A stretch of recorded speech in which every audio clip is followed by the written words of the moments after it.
Andando com Deus, sermão de George Whitefield, 1714 a 1770. Gênesis 5:24. E andou Enoque com Deus, e já não era, pois Deus o tomou para si. São várias as desculpas e razões nas quais os homens de mente depravada insistem para não prestarem obediência aos justos e santos mandamentos de Deus. Porém, talvez uma das objeções mais frequentes que fazem é esta: que os mandamentos de nosso Deus não são praticáveis, porque são contrários à carne e ao sangue. Por conseguinte, Ele é um Deus severo, ceifando onde não semeou e ajuntando onde não espalhou. Descobrimos que esses eram os sentimentos nutridos por aquele mau e negligente servo, mencionado no capítulo 25 do Evangelho de São Mateus. E sem dúvida é o mesmo sentimento cultivado na geração má e adúltera de hoje.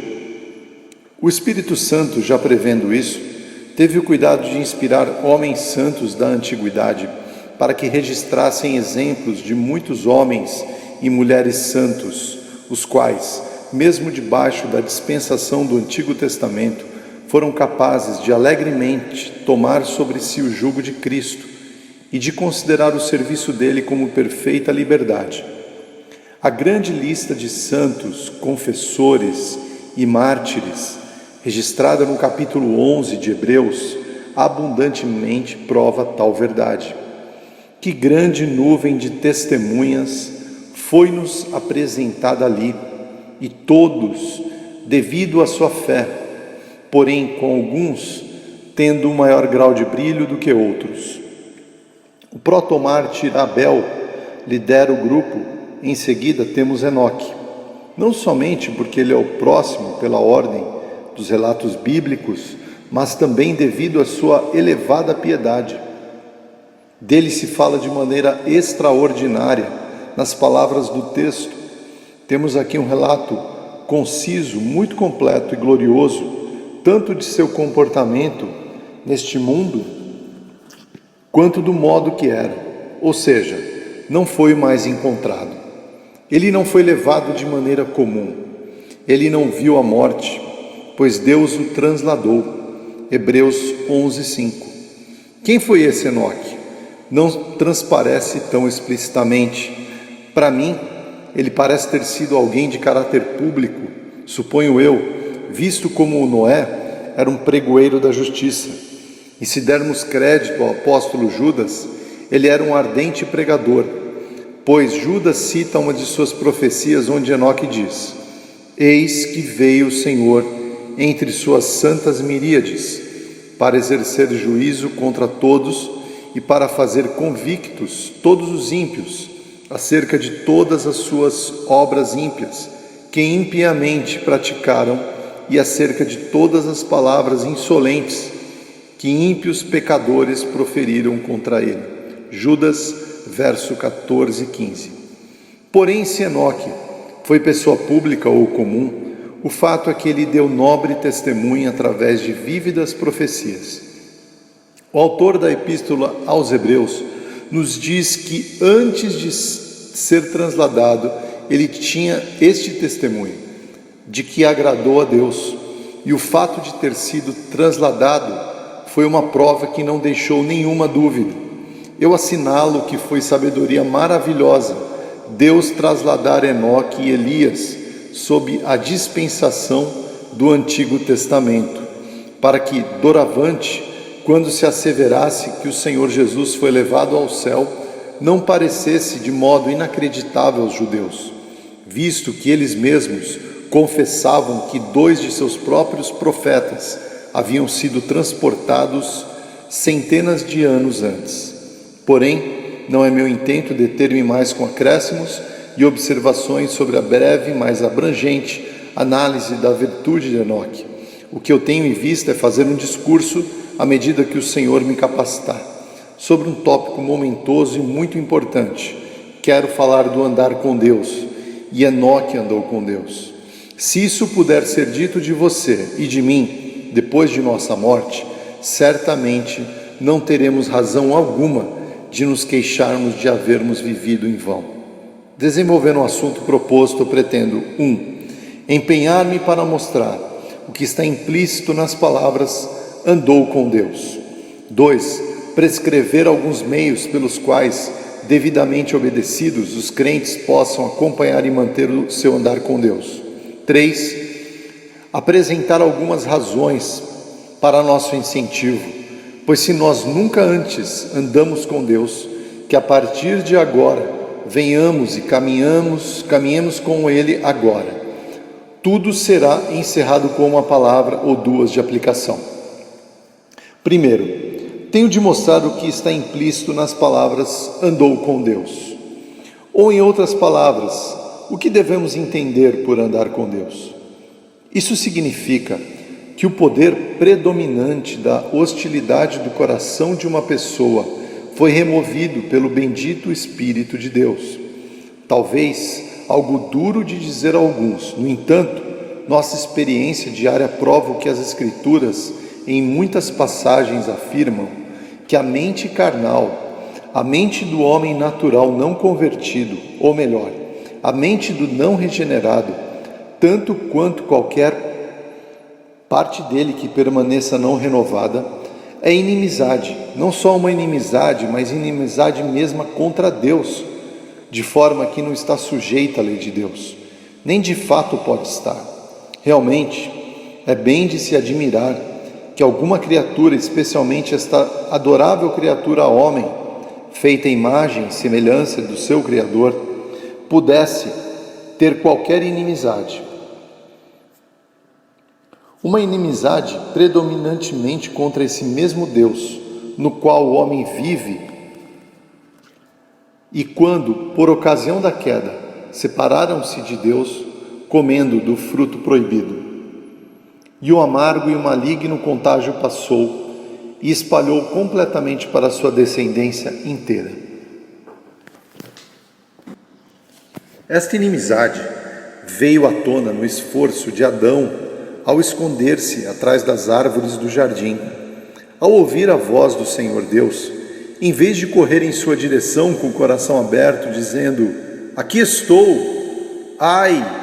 Ele agora não queria nenhuma comunhão com Deus, e sua hostilidade ficou mais aparente através da desculpa que deu ao Altíssimo: a mulher, ou esta mulher que você me deu, ela me deu do fruto e eu comi.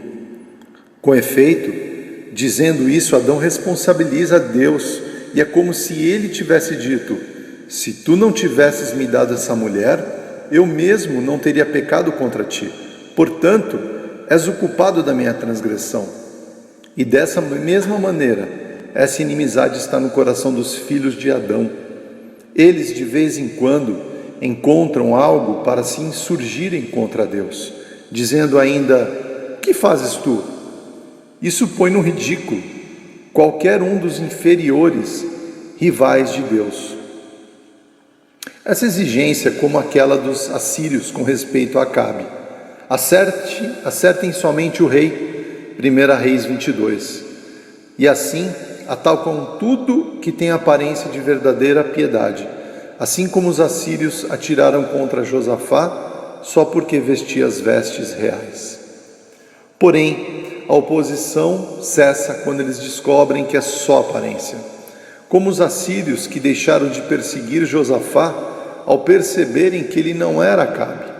Essa inimizade se revela no amaldiçoado Caim, que odiou e assassinou seu irmão Abel, porque esse era amado e favorecido particularmente por seu Deus. E essa mesma inimizade governa e prevalece em cada homem gerado da descendência de Adão. A partir de então, a aversão à oração e aos deveres santos, já encontrado nas crianças e muito frequentemente nas pessoas adultas, mesmo que hajam sido abençoadas com uma educação religiosa. E todo esse pecado e impiedade manifestos, que como um dilúvio tem inundado o mundo, são somente riachos correndo desta fonte horrivelmente contaminada. Quero dizer, A inimizade do coração do homem, desesperadamente mal enganoso. E aquele que não pode endossar isso, não conhece nada ainda, não de uma maneira salvífica, das Escrituras Sagradas, nem do poder de Deus, pois todo aquele que entende isso, prontamente reconhecerá que antes que se possa dizer que alguém anda com Deus, esse poder preponderante desta hostilidade de coração deverá ser aniquilado, pois as pessoas que entre si mantêm ódio e inimizade irreconciliável uma contra a outra não costumam andar juntas, nem compartilhar entre si a companhia. Atentem ao que eu digo. O poder dessa hostilidade predominante deve ser tirado.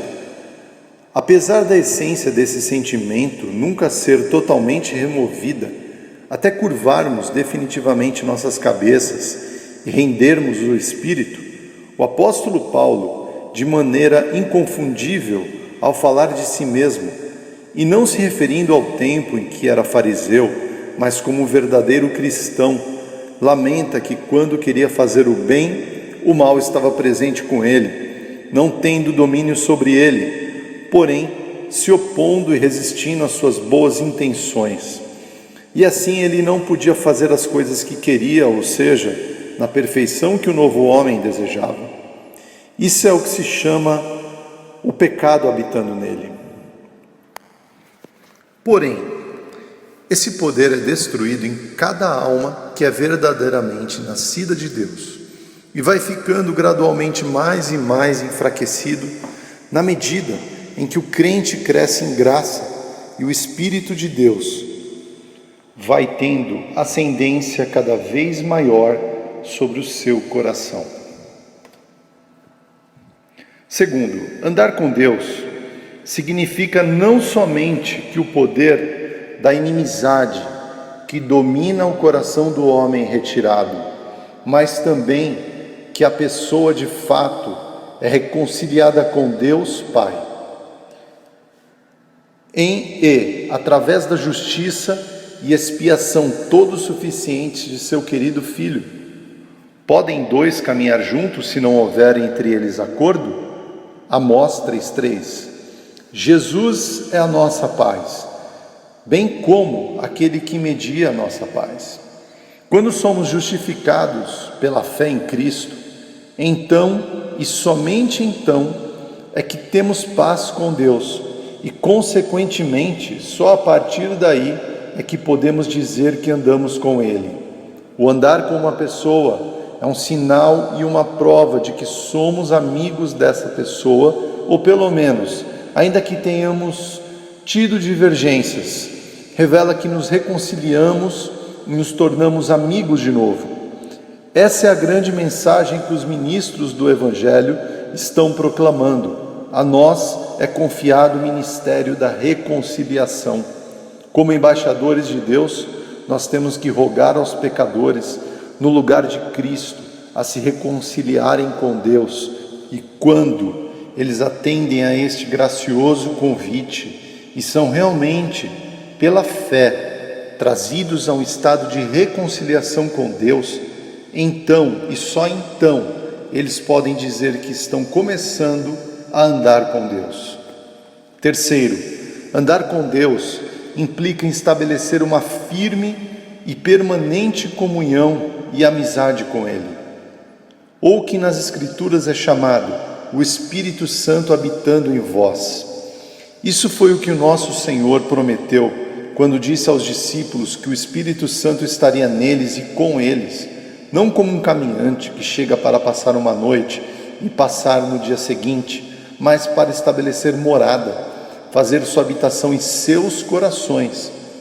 Isso quero crer é o que o apóstolo João queria que compreendêssemos quando ele se refere a uma pessoa permanecendo nele, em Cristo, e andando como se ele mesmo também andasse. E é o que particularmente significam as palavras de nosso texto: e andou Enoque com Deus. Ou seja, ele cultivou uma santa, firme, habitual indubitável e ininterrupta comunhão e amizade com Deus, em e através de Jesus Cristo. Para resumir o que foi dito nessa parte do primeiro tópico geral, andar com Deus consiste especialmente em estabelecer um costumeiro, curvar-se diante da vontade divina, numa habitual dependência de seu poder e promessa, numa usual e voluntária dedicação total nossa à sua glória, num exame frequente de seus preceitos, em tudo o que fazemos e numa costumeira autossatisfação em agradá-lo em todos os nossos sofrimentos. Quarto, andar com Deus importa progredir ou avançar na vida divina. A ideia principal, mesma da palavra andando, parece supor um movimento progressivo. A pessoa que caminha, ainda que se mova vagarosamente, vai adiante e não continua no mesmo lugar. E é assim com aqueles que andam com Deus. Eles prosseguem, como diz o salmista, de força em força. Ou na linguagem do apóstolo Paulo, somos transformados de glória em glória, na sua própria imagem, como pelo Senhor, o Espírito. De fato, em certo sentido, a vida divina não admite acréscimo nem decréscimo. Quando alguém nasce de Deus, para todos os fins e propósitos, ele é um filho de Deus. E ainda que viva até a idade de Matusalém, não obstante, ainda será um filho de Deus. Porém, em outro sentido, a vida admite declínios e melhoras. Daí encontramos o povo de Deus culpado de apostasia e perdendo o seu primeiro amor. E é por isso que ouvimos falar de bebês, jovens e pais em Cristo. Nesse sentido, o apóstolo Paulo exorta Timóteo que o teu progresso seja a todos manifesto. E o que aqui é exigido de Timóteo em particular? O apóstolo Pedro impõe a todos os cristãos em geral: antes, crescei na graça e no conhecimento de nosso Senhor e Salvador Jesus Cristo. Pois a nova criatura cresce em estatura espiritual. E ainda que uma pessoa seja uma nova criatura, ainda assim haverá alguns que serão mais conformados à imagem divina do que outros, e após a morte serão admitidos em maior grau de bem-aventuranças. Por falta de observar essa distinção, até algumas graciosas almas, cujos corações são melhores do que suas cabeças, e também homens corruptos, réprobos, no tocante à fé, têm de forma desapercebida incorrido francamente nos princípios antinomistas, negando todo o crescimento da graça em um crente, ou quaisquer sinais de graça declarada nas Escrituras da verdade. De tais princípios, e mais especialmente das práticas resultantes de semelhantes princípios, possa o Senhor dos Senhores nos livrar. Do que foi dito, podemos agora entender o que está encerrado nas palavras andando com Deus, a saber, em ter sido de nós removida pelo poder do Espírito de Deus essa inimizade que prevalecia em nossos corações, em agora vivermos realmente reconciliados e unidos a Deus pela fé em Jesus Cristo. E nos termos e cultivados uma firme comunhão e amizade com Ele, e em fazermos progresso diário no relacionamento com Deus, a fim de sermos conformados mais e mais à imagem divina. Como isso é feito? Ou, em outras palavras, por quais meios os crentes cultivam e mantêm esse andar com Deus, é o que vamos considerar em nosso segundo tópico geral. Em primeiro lugar, os crentes mantêm o seu andar com Deus ao lerem a sua santa palavra. Examinem as Escrituras, pois elas é que testificam de mim, diz nosso bendito Senhor. E o nobre salmista diz: a palavra de Deus é lâmpada para os meus pés e luz para os meus caminhos. Estabelece-a como a característica de um homem bom, o qual, tendo seu deleite na lei do Senhor, se exercita nela dia e noite. Entrega-te à leitura, diz Paulo a Timóteo.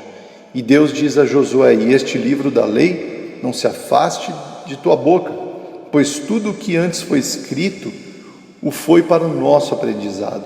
E a palavra de Deus é útil para o ensino, para a repreensão, para a correção e para a instrução na justiça, e de todas as maneiras suficiente para tornar cada filho de Deus perfeitamente habilitado para toda boa obra. Se nós nos envaidecermos no nosso conhecimento da Bíblia e deixarmos de fazer da palavra escrita de Deus nossa única regra de fé e conduta, rapidamente ficaremos expostos a todas as formas de engano e em grande perigo de naufragarmos na fé e na sã consciência. Nosso bendito Senhor, conquanto tivesse o Espírito de Deus sem medida, todavia sempre foi guiado pelo que está escrito e com ele lutou com o diabo. A isso o apóstolo chama de a espada do Espírito. Dela não podemos dizer como Davi disse a respeito da espada de Golias, que ela nada era. As Escrituras são chamadas de os oráculos vivos de Deus, não somente porque elas são geralmente para criar uma nova vida em nós, mas também porque a mantém e desenvolve em nossas almas. O apóstolo Pedro, em segunda epístola, prefere mesmo haver Cristo transfigurado no monte. Pois, depois de haver dito, a voz vinda do céu, nós a ouvimos quando estávamos com ele no Monte Santo, ele acrescenta: temos assim tanto mais confirmada a palavra profética, e fazei bem em atendê-la, como uma candeia que brilha em lugar tenebroso, até que o dia clareie e a estrela da alva nasça em vosso coração. Isto é, até que nós deixemos este corpo e possamos então ver Jesus face a face. Até lá, nós devemos ver e conversar com Ele através do espelho de Sua palavra. Devemos fazer do seu testemunho nosso conselheiro e diariamente, como Maria, sentar aos seus pés e pela fé ouvir Sua palavra. Então nós descobrimos, por feliz experiência, que as Escrituras são de fato espírito e vida, comida e bebida para nossas almas. Em segundo lugar, os crentes devem conservar e sustentar o seu andar com Deus através da oração em segredo. O Espírito da graça vem sempre acompanhado do Espírito da súplica. Ele é o próprio fôlego de vida da nova criatura, o sopro da vida divina, por meio da qual a centelha do fogo santo é acesa na alma por Deus. E não apenas é mantida, mas cresce e se transforma em uma chama. A negligência de orar em secreto tem sido frequentemente uma abertura a muitas doenças espirituais e tem sido acompanhada de consequências fatais. Orígenes observou que oferecia incenso a um ídolo no dia em que saía do seu quarto sem ter orado a Deus em secreto. A oração é uma das partes mais nobres da armadura espiritual do cristão. Orai sem cessar, diz o apóstolo, com toda sorte de súplicas. Orai e vigiai, diz nosso Senhor, para que não entreis em tentação. E ele contou uma parábola a fim de que seus discípulos orassem e não desanimassem. Não que nosso Senhor nos queira sempre de joelhos ou trancados em nossos quartos, negligenciando os nossos deveres diários, mas o que Ele quer dizer é que nossas almas precisam ser mantidas em atitude de oração, de modo que sejamos capazes de dizer, como disse um bom homem em seu leito de morte na Escócia aos seus amigos: pudessem essas cortinas ou essas paredes falar, eles contariam a vocês que doce comunhão eu mantive com o meu Deus aqui. Ó oração, A oração, ela eleva o homem a Deus e desce Deus ao homem. Ela ergue o homem até Deus e traz Deus até o homem. Ó crentes, se quiserem manter seu andar com Deus, orem, orem sem cessar, fiquem em secreto, ponham-se a orar, e quando vocês estiverem prestes a retornar às tarefas normais da vida cotidiana, façam preces abundantes, enviem de tempos em tempos breves cartas para o céu nas asas da fé. Elas irão alcançar o próprio coração de Deus e retornar para vocês novamente carregados de bênçãos espirituais. Em terceiro lugar, santa e frequente meditação é outro abençoado meio de um crente conservar a caminhada com Deus.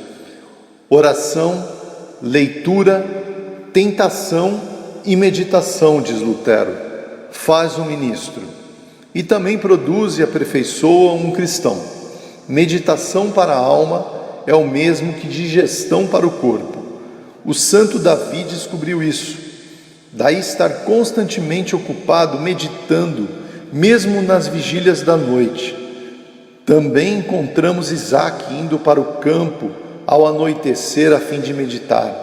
A meditação é uma espécie de oração silenciosa, por meio da qual a alma é elevada, por assim dizer, para fora de si mesma, para Deus. Em certa medida, como aqueles espíritos abençoados, os quais, por uma espécie de intuição imediata, sempre veem a face de nosso Pai Celeste. Ninguém, exceto essas felizes almas que estão acostumadas a essa ocupação divina, pode dizer que bendita promotora da vida divina o é a meditação. Enquanto eu meditava, diz Davi, acendeu fogo. E enquanto o crente medita na obra e na palavra de Deus, especialmente nas obras, na maravilha das maravilhas, no mistério da piedade, Deus manifestando em carne, o Cordeiro de Deus morto pelos pecados do mundo, ele frequentemente sente acender o fogo do amor divino e vê-se obrigado a usar uma língua para falar da ternura de Deus à sua alma. Sejam assíduos na meditação todos vocês que desejam guardar e manter um íntimo e estável andar com Deus Altíssimo. Em quarto lugar, os crentes cultivam o seu andar com Deus, vigiando e observando a maneira providencial como Deus está lidando com eles. Se cremos nas Escrituras, então devemos crer que o Senhor declara nelas: todos os cabelos de vossa cabeça estão contados, e nenhum pardal cairá por terra, mesmo para apanhar um grão, ou quando atingido por um caçador, sem o consentimento de vosso Pai que estás nos céus. Toda cruz traz em si um apelo, e cada particular dispensação da providência divina tem um objetivo a cumprir naqueles aos quais é enviada. Se for de natureza aflitiva, tormentada, Deus por ela diz: meu filho, mantenha-se longe da idolatria. Se for propícia, Ele com uma voz, por assim dizer, serena lhe sussurra: meu filho, dá-me teu coração. Se os crentes, por conseguinte, quiserem conservar o seu andar com Deus, de tempos em tempos, devem ouvir o que o Senhor tem a dizer a seu respeito pela voz de sua providência. Assim encontramos o servo de Abraão, quando ele foi buscar uma esposa para o seu senhor Isaque, atento e vigilante à providência divina. E foi desse modo que encontrou aquela que estava destinada para ser a esposa de seu senhor. Pois uma pequena dica da providência, diz o bispo Hall, é o bastante para alimentar a fé. E eu creio que isso será parte da nossa felicidade no céu, dar uma olhada e relembrar os vários elos da dourada corrente que nos levou para lá. Assim creio que aqueles que mais desfrutam no céu aqui embaixo, nos últimos minutos, relembrarão o modo como Deus tratou com eles, no tocante às suas providências, dispensações aqui na terra. Em quinto lugar, para andar bem junto de Deus, seus filhos devem não apenas ficar atentos às ações da providência divina fora deles, mas também as do bendito Espírito em seus corações. Pois todos os que são guiados pelo Espírito de Deus são filhos de Deus. Os que renunciam a si mesmos para serem guiados pelo Espírito de Deus, do mesmo modo que uma criança pequena dá a sua mão para ser conduzida pela babá ou por seus pais, não há dúvida a esse respeito. Precisamos nos converter e nos tornar como crianças pequenas. E embora seja a quintessência do entusiasmo, fingir ser guiado pelo Espírito sem a palavra escrita, é dever de todo cristão ser guiado pelo Espírito em unidade com a palavra de Deus escrita. Por isso, eu rogo a vocês, ó cristãos, que atentem ao mover do bendito Espírito de Deus em suas almas e sempre testem as sugestões ou influências toda vez que vocês as sentirem, pela infalível regra da Santíssima Palavra de Deus, e se não se achar concordância entre elas e a palavra de Deus, rejeitem-nas como diabólicas e ilusórias. Tendo tal precaução, vocês se conduzirão por um caminho intermediário entre dois extremos perigosos em que incorrem esta geração. Quero dizer, o entusiasmo por um lado e o deísmo e a completa infidelidade por outro. Em sexto lugar, aqueles que querem manter uma santa caminhada com Deus devem andar com Ele nas ordenanças, nas providências e etc. Por isso está registrado que Zacarias e Isabel eram justos diante de Deus e andavam irrepreensivelmente em todos os preceitos e mandamentos do Senhor. E todo cristão corretamente instruído considerará os mandamentos não como algo desprezível, mas sim como canais condutores por meio dos quais o infinitamente afável Jeová comunica a sua graça às suas almas. O cristão reputá-lo-á como o pão das criancinhas e como seu mais alto privilégio. Consequentemente, ele se alegrará quando ouvir os outros dizendo: vamos à casa do Senhor. Ele se regozijará em estar no lugar onde mora a glória de Deus e ficará muito desejoso de aproveitar todas as oportunidades para manifestar a morte do Senhor Jesus Cristo até que Ele venha. E em sétimo e último lugar, se você quer andar com Deus, você se unirá e andará com aqueles que também andam com Ele. Meu deleite, diz o santo Davi, está naqueles que me sobrepujam em virtude. E sem dúvida, os primeiros cristãos conservavam o seu vigor e seu primeiro amor, porque se mantinham em união e amizade uns com os outros. O apóstolo Paulo sabia disso muitíssimo bem e, portanto, exorta os cristãos a que observassem isto e que não deixassem a sua congregação, pois como pode alguém sozinho se aquecer? E não foi o mais sábio dos homens que nos disse: o ferro com ferro se afia? Assim o homem ao seu amigo. Logo, se olharmos a história da igreja, observarmos com justiça o nosso próprio tempo, eu creio que vamos descobrir que, enquanto o poder de Deus predomina, as sociedades cristãs e as reuniões de comunhão predominam na mesma proporção, e que, à medida que aquele declina, essas e outras também, de modo imperceptível, diminuem e definham-se ao mesmo tempo. Sendo assim, é necessário aqueles que querem andar com Deus e viverem uma vida religiosa ajuntarem-se sempre que for oportuno, a fim de que estimulem-se uns aos outros ao amor e às boas obras. Prosseguindo, vamos para o terceiro assunto geral proposto: propor alguns motivos que atraiam a todos a vir e andar com Deus. Primeiro, andar com Deus é algo muito apreciável. Esse é em geral motivo preponderante para estimular pessoas de todos os tipos a assumirem algum importante compromisso. Que isso de que estamos tratando incline e influencie você devidamente quanto à questão que está agora diante de nós. Eu suponho que todos vocês achem ser uma grandíssima honra ser admitido na reunião íntima de um príncipe terreno, que lhe confia seus segredos e dá-lhes sua atenção em todos os tempos e ocasiões. Parece que Amã, assim, pensou quando se gabou de que fora exaltado sobre os príncipes e servos do rei. Ester 5:11.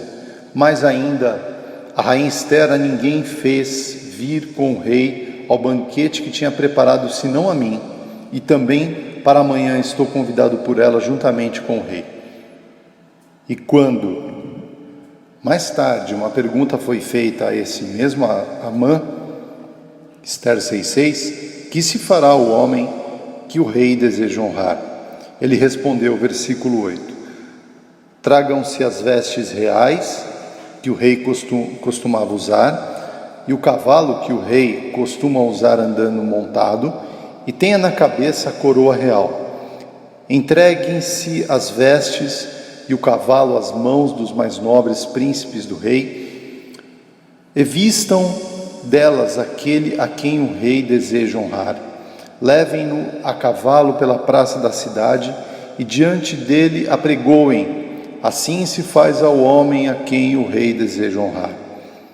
Isso parece que era tudo que o ambicioso Amã podia pedir e o que de mais valioso ele achou que o rei Assuero, o maior monarca de toda a terra, poderia dar. Mas aí, o que é essa honra comparada a que se recebe o mais insignificante dos homens que anda com Deus? Pensem, senhores, é coisa pequena ter o segredo do Senhor, dos senhores com vocês e serem chamados amigos de Deus? E tal honra a possuem todos os santos de Deus. O segredo do Senhor está com os que o temem. E daqui em diante, diz o bendito Jesus, não os chamarei mais de servos, mas de amigos, pois o servo não sabe o que faz o seu Senhor. Seja o que for que vocês pensarem sobre isso, o santo Davi tinha tanta percepção da honra que acompanha aqueles que andam com Deus, que declara, prefiro estar à porta da casa de meu Deus, do que permanecer nas tendas da perversidade. Que todos pensemos como ele. Segundo, assim como é digno de honra, também é muito agradável caminhar com Deus. O mais sábio dos homens nos disse, os caminhos da sabedoria são deliciosos e as suas veredas paz. Eu me lembro que o piedoso senhor Henry, quando estava já para morrer, disse a um amigo, você tem ouvido as palavras de muitos homens moribundos e estas são as minhas. Uma vida vivida em comunhão com Deus é a vida mais prazerosa do mundo. Com segurança, confirmo que isso é verdadeiro. Deveras, fui alistado sob o estandarte de Jesus somente há poucos anos. No entanto, eu tenho encontrado mais firme prazer em um único momento de comunhão com meu Deus do que eu teria ou poderia ter nos caminhos do pecado, mesmo que eu tivesse prosseguido no pecado por milhares de anos. E diante dessa verdade, poderia eu não apelar a vocês que temam e andem com Deus? Não lhes vale um dia nos átrios do Senhor mais que 1000 anos? Em guardar os mandamentos de Deus, não encontraram vocês um presente e uma grande recompensa? Não tem sido a sua palavra mais doce do que o mel, ou do que o favo de mel para vocês? O que sentem quando, como Jacó, estão lutando com Deus? Não os tem Jesus encontrado quando estavam meditando no campo e não tem se dado a conhecer repetidas vezes no partir do pão? Não tem o Espírito Santo frequentemente derramado abundantemente em seus corações o amor divino e os enchido de uma alegria indizível, uma alegria repleta de glória? Eu sei que vocês responderão a tais perguntas afirmativamente e de modo espontâneo reconhecerão que o jugo de Cristo é suave, o seu fardo leve, ou, para usar as palavras de uma de nossas orações antes do sacramento da ceia, seu serviço é perfeita liberdade, e que outros motivos mais precisamos para nos animar a andar com Deus. Parece-me que ouvi alguém dentre vocês dizer: como isto pode ser?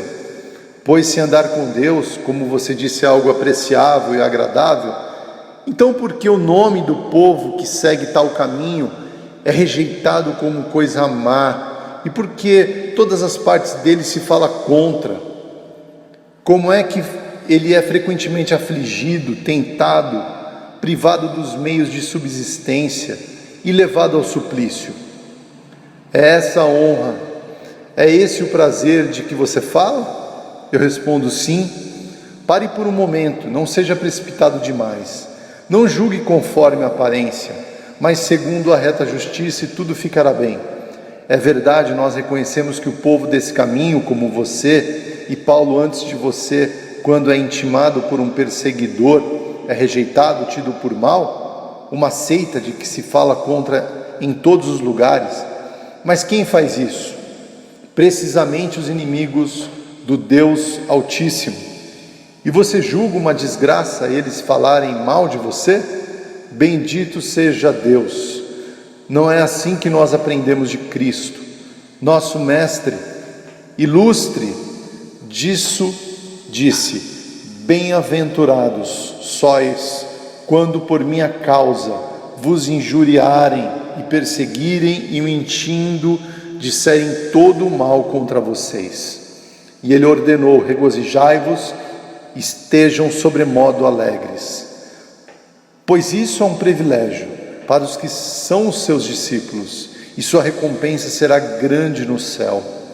Ele próprio foi tratado dessa forma, e pode haver uma honra maior para uma criatura do que ser conformada ao eternamente bendito Filho de Deus? Além do que, é igualmente verdade que o povo desse caminho é muitas vezes afligido, tentado, privado de recursos para a subsistência e torturado. Mas e daí tudo isso? Isso destrói o prazer de andar com Deus? Não, de maneira nenhuma, pois esses que andam com Deus são capacitados através da força que Cristo lhes vai dando, e alegraram-se mesmo nas tribulações, e as regozijaram-se mesmo quando mergulham em tentações. E eu acredito e posso apelar para a experiência de todos os que verdadeira e intimamente andam com Deus, que foram os momentos de sofrimento com frequência os mais doces, e aqueles em que eles mais se alegraram no Senhor, quando mais rejeitados e desprezados foram pelos homens. Descobrimos que esse foi o caso dos primeiros servos de Cristo, quando ameaçados pelo sinédrio judaico e ordenados a não mais pregarem no nome de Jesus, eles regozijaram-se por serem achados dignos de sofrer afronta por causa de Jesus. Paulo e Silas louvaram a Deus até em um cárcere, e a face de Estevão, esse glorioso mártir da igreja cristã, brilhou como a de um anjo. E Jesus é o mesmo tanto agora como foi outrora, e cuida com amor de forma tão doce, aliviando sofrimentos e aflições, para que seus discípulos descubram através de uma feliz experiência que, quanto mais abundam as aflições, muito mais abundam as consolações. Portanto, todas essas objeções, em vez de destruir, somente reforçam os motivos recomendados acima para estimular você a andar com Deus. Mas, supondo que as objeções fossem justas e que aqueles que andam com Deus fossem desprezíveis e infelizes, assim como você os descreveu, não obstante, eu teria uma terceira razão para apresentar, a qual, se pesada na balança, do santuário pesará mais do que todas as objeções, a saber, que há um céu no final dessa caminhada. E para usar as palavras do piedoso bispo Beveridge, ainda que o caminho seja estreito, ainda assim ele não é muito longo, e ainda que o portão seja estreito, ele dá acesso para a vida sem fim. Enoque o encontrou, ele andou com Deus aqui na terra, e Deus o tomou para sentar-se com ele no reino dos céus. Não que esperemos ser transladados como ele foi, não, eu suponho que todos morreremos a morte normal de todos os homens. Porém, depois da morte, o espírito daqueles que andaram com Deus retornarão para aquele que nos deu, e na manhã da ressurreição, alma e corpo estarão para sempre com o Senhor. Seus corpos serão feitos semelhantes ao glorioso corpo de Cristo, e suas almas preenchidas de toda a plenitude de Deus. Eles se assentarão em tronos e julgarão anjos. Eles serão capazes de suportar extraordinário e eterno peso da glória, precisamente aquela glória que Jesus gozava junto com o Pai antes do início do mundo. O próprio pensar nisso é bastante para fazer-nos desejar saltar nos nossos 70 anos, como o bom Dr. Watts expressou, e fazer-nos irromper na zelosa linhagem do nobre salmista: minha alma tem sede do Deus vivo. Quando irei e me verei perante a face do meu Deus? Não faço ideia de como será isso, já que a mais comum irradiação, influxo da vida e do amor divino faz com que algumas pessoas desfaleçam e por algum tempo até percam os sentidos. Algo menos do que isso, precisamente o contemplar a glória de Salomão, fez com que a rainha de Sabá se assombrasse.